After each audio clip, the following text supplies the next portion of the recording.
Chapter 60. Luli. Where is Aisha? Panic had rather than clouding Luli's mind made her sharper. She pushed past the fallen prince and ducked outside. Aisha's horse was still absent from the corral. Shit, she murmured as she stepped back inside. The prince was sobbing now, a miserable keening sound that made her heart hitch. Kadir was crouched beside him, gripping his shoulder. He looked up at Luli and frowned. Gone? Gone. Luli ran a hand through her curls, off to get supplies. What a lie. She wanted to scream. This whole time she'd been fearing the wrong person. Mazen bin Malik had never been a danger to her, and the Sultan, he was dead now, murdered by his own son. Omar had thought this through. Even had Mazen still been in disguise, the damage had been done. He was a wanted man now. Luli tore the wanted poster to pieces and threw it at Kadir, who burned it to cinders before it hit the ground. How far do you think she's gotten? Kadir shook his head. With more than half an hour's start and a horse? Far.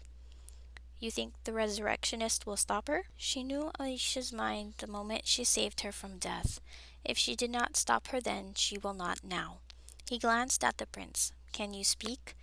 The prince was trembling like a newborn camel calf, but he managed to nod. Did Aisha say anything to you, anything at all that might explain what has happened? The prince opened his mouth to speak. Some sound left his throat, but it was not a word. He pressed his lips together and hung his head as tears gathered in his eyes. When he finally spoke, his voice was small. It's my fault. Luli stepped toward him. What do you mean? It's my fault. I left. I should not have. Before she could ask him to clarify, Kadir fixed her with a stern look.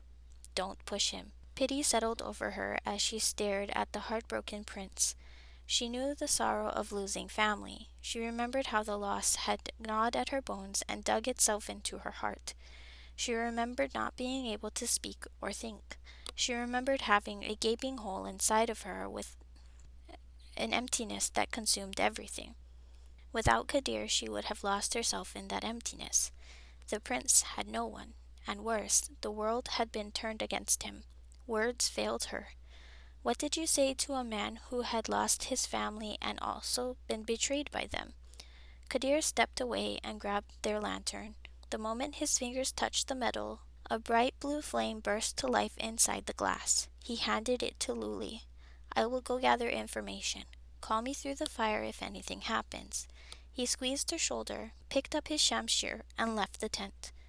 Luli turned to the prince, who had thankfully stopped crying, but was now staring blankly at the ground with glassy eyes. A tremor racked his body even as she watched. Luli hesitated. What now? She was good at talking, but only when it was at people. She knew how to use words as a weapon and a shield, but she'd never been good at using them to comfort others. Even when she was a child, her parents had bemoaned her lack of empathy and her inability to listen. The prince did not acknowledge her as she stepped closer, did not so much as shift as she awkwardly seated herself beside him and set a hand on his shoulder. They both flinched at the contact. Then slowly the tension eased from his body as he sat there, mute and trembling. This close, Luli could see the smile wrinkles at the corners of his eyes, the flush of his tanned skin. He was a soft man, ill-suited to the harsh realities of the world. And here he was, facing them alone. The prince took a deep, shuddering breath. If I hadn't been so selfish, he trembled. If I hadn't left. If you hadn't left, you'd be dead. The prince stared at her. Luli winced. The words had come out unbidden. They were a fact, she realized, and though she was not adept at navigating her own emotions, she knew she could trust facts. You are a scapegoat, prince. A man hell-bent on patricide. She faltered when more tears gathered in his eyes, but pressed on. Clearly, Omar had the commitment to see this through. Had you been there, you would have been an obstacle. Don't blame yourself for a crime you didn't commit. Tears streamed down his face. I lied to my father. Your lies did not kill the Sultan. Your brother did. The prince pressed a fist to his forehead and turned away, shoulders trembling. Luli inwardly cursed, and she'd been doing so well, too. The tent flapped open. Luli sighed. Finally, it took you long enough. But when she looked up, it was not Kadir standing at the entrance, but an older woman, garbed in layers of silk. A man wearing a sword at his hip stood beside her. The woman pointed at Mazen and said, "That's him. Look at his face and tell me that isn't him." The man with the sword, a mercenary charged to keep the peace by the looks of it, glanced at Mazen. He seemed on the verge of apologizing when the prince looked up. The mercenary's eyes widened. The prince stared at him in silence. Lily picked up the lantern. "Kadir?" The fire cackled softly, and then nothing. She had no time to think about what that meant. The mercenary had yelled for backup and was now approaching them. Luli slammed the lantern into his knee and gripped the prince's wrist at the same time. The mercenary doubled back as she surged forward, dragging Mazen out with her. Outside, visitors stared at them unabashedly, first with curiosity, and then with fear as mercenaries entered the space, yelling Prince Mazen's name. Luli grabbed the prince and ran toward the corral, but there were already mercenaries there ready for them.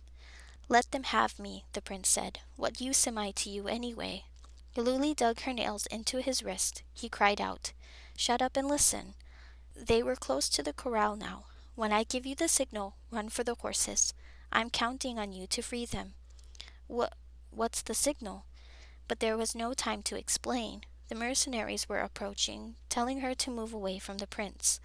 Kadir had said she was the bravest person he knew. Now she would prove it to herself. When the mercenaries were close enough to touch, Luli reached into her pocket and withdrew Kadir's dagger. She slashed one mercenary in the arm and threw herself at the other, sending them both tumbling to the dirt. The moment she let go of the prince's hand, he paused, stumbling and staring at her with wide eyes before he ran for the corral.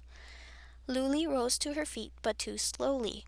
One mercenary grabbed her by her hair and yanked her backwards. She tried to elbow him, but to no avail. He was standing far enough away that she could not reach him. He said something, but it was lost beneath the shrill sound of a scream.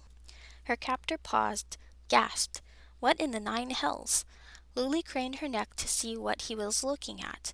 There was smoke and fire, coming from the sook. Before the mercenary could recover from his shock, Luli angled her knife and slashed it through her curls, cutting both her hair and his grip.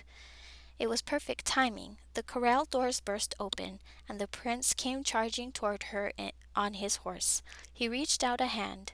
Luli grabbed it, throwing herself across the saddle and holding on for dear life as the burning sook blurred in her vision.